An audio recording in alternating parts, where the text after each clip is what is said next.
There's a certain kind of silence that doesn't feel empty. It feels heavy. Not the peaceful kind, but the kind that presses on your ears like water when you're underwater.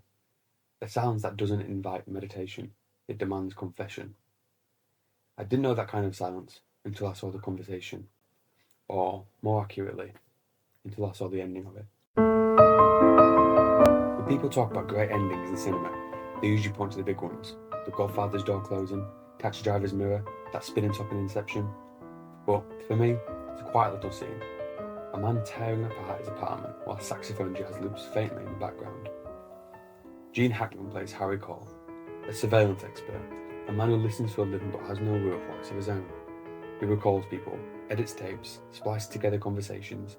He understands how to hear but not how to connect.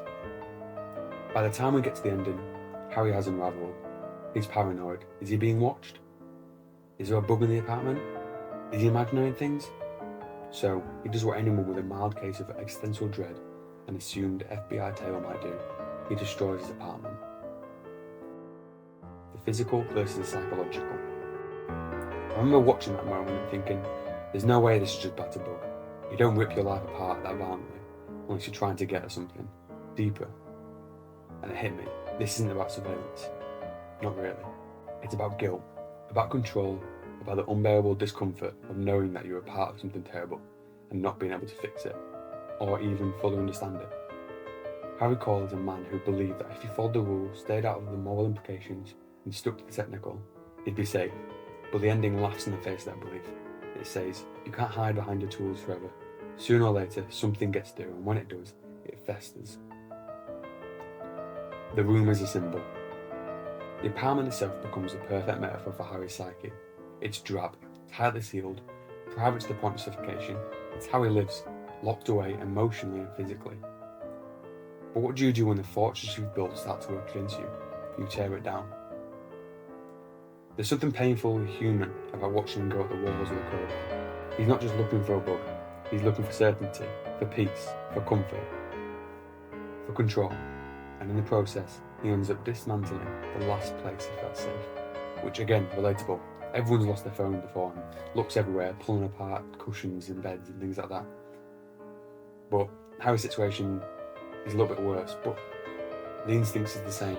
When we panic, we tear, we destroy, and sometimes we don't know how to stop. Sound and silence. And then there's the trumpet. After the room is gutted, after he's covered in dust and disillusionized, Harry just sits. He picks up a saxophone and starts to play. The camera pulls back. No dramatic score, no closure, just a man's instrument in a room of a private world. I love that shot so much. Because if the movie is about a man who listens to everyone but speaks to no one, then this is the final moment. It's the closest thing we get to his voice. He doesn't explain himself, he doesn't say a word, he just plays. There's no reassurance in the ending, no neat resolution, but there's a kind of release, a moment of vulnerability in the aftermath of destruction. And maybe that's the best we can hope for. Not clarity, but catharsis. But watching him fall apart, slowly, methodically, made me question whether silence is really safety, or just another form of fear. We like to think that as long as we're quiet, as long as we keep to ourselves, nothing bad can happen. But the conversation shows us that even silence can be complicit, that even the act of listening, passively, professionally, carries weight. It's kind of tragic, really. Harry Cole is a man whose job is to invade other people's lives, but is completely isolated from his own. He knows how to dissect a moment, slow it down, replay it endlessly, but doesn't know how to live in one. By the end, he's surrounded by wreckage, and still, the only thing he has is that saxophone. A broken space, a broken man, a broken melody. But in that mess, maybe there's something honest, something real. The walls are gone, the secrets are exposed, and for once, there's no one left to watch. Just him and the sound of something true. Harry Cole spends the entire film as a watcher, a man who invades other people's privacy with precision and detachment. But in the end, he becomes the watched. This flips the power dynamic, making him vulnerable. The more I sat with the ending, the more I realised that there's so much more going on beneath the surface. It's one thing to watch a man destroy his apartment. It's another thing to realise he's dismantling it himself. Because what really makes a conversation's ending powerful isn't just that it's quiet, it's that the silence is loaded. It's not absence, it's pressure. Harry Cole spends the entire film as the guy in control. He's the one hiding in vans, tweaking knobs, zooming in. But by the end, he's the one being listened to. It's the ultimate irony. The surveillance expert has no privacy. There's something terrifying about that shift, about realising the tools you've used to keep others vulnerable are now being used against you. It's like poetic justice. The poetry of microphones taped under lampshades. The apartment isn't just a set, it's Harry's fortress, his bunker, his mind, and every time he rips into the walls or smashes the floors, it's not just about finding a bug, it's about losing himself and his mind with it. It's one of the clearest visual metaphors I've ever seen for a psychological breakdown. He's not just tearing down drywall, he's tearing down denial, safety, and identity. And it's messy, there's no grace in it, just raw panic. I think we've all had moments like this, even if on a smaller scale, a desperate urge to fix something, control something, find something, when what we're really confronting is ourselves. And then there's the saxophone, like I mentioned. It's just a small detail in the movie, but it hits hard. After all the dust settles, literally, Harry doesn't speak, he just plays. It's one of the few things in the entire film that feels personal, not professional, not technical, just human. It's as if the music is the only safe language left, the only thing that can't be tapped, rewound, or misinterpreted. It's his version of crying or praying, or both.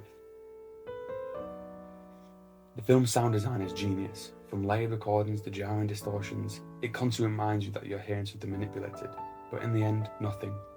Just ambient room tone, a chair creak, maybe the faintest hiss of air. And that silence is deafening. It forces you to feel the weight of everything that come before. The betrayals, the deaths, the obsession, all of it hangs in the stillness like a tape that finished playing, but you can't bring yourself to hit stop.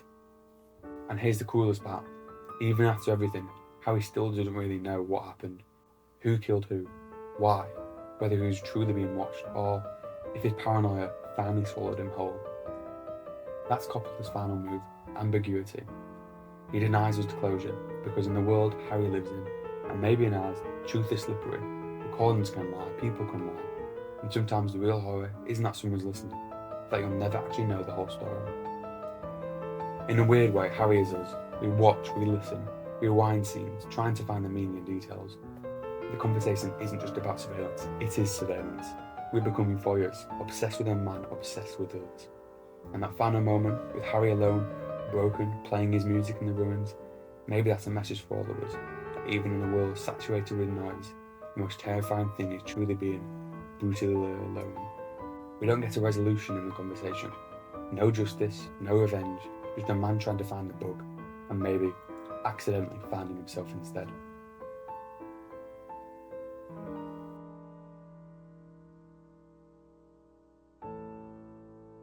In the end, I think that's what hit me the most.